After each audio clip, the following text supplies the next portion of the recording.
Tequila Paniculatum has never been made, at least on a commercial level, or at the level that we're attempting to do it now. And we've been very, very successful because of Thomas and because of doTERRA's involvement. They'll drop into this funnel here and down into the tank. The tank will fill up with water and the oil will be at the top. And I draw the oil off right here. It was very difficult because everybody in the world was saying, well, it's just another species, it's this, it's that. But over the last 2.5, 3 years, working with it, distilling it, finding out that its properties are, I believe, to be better than anything in the world, and I think we're about ready to prove that. There isn't very much of this in the world, and I get to put my hands right in it. Look at that.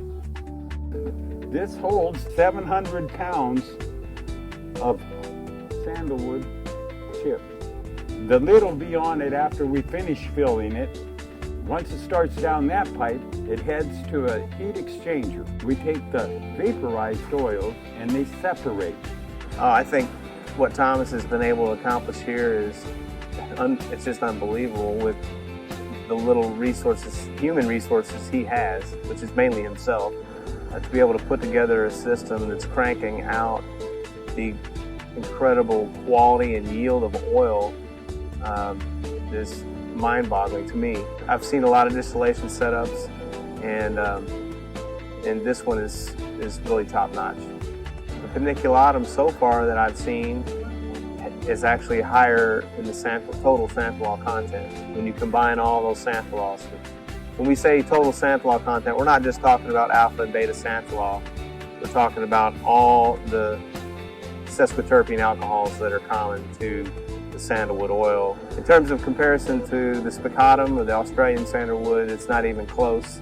This blows it out of the water, so we don't even bother comparing it to that. You got to look at what goes into the production of this, from lifting whole trees out by helicopter, which is how they do it in some of the cases here in Hawaii, and then the process of removing the sapwood, getting to the heartwood or getting to the root bud, and then chipping it up into little tiny pieces by the time it makes it to the still, and then the amount of fuel that's required and energy that's required to get the oil out of the actual wood over a distillation period of days.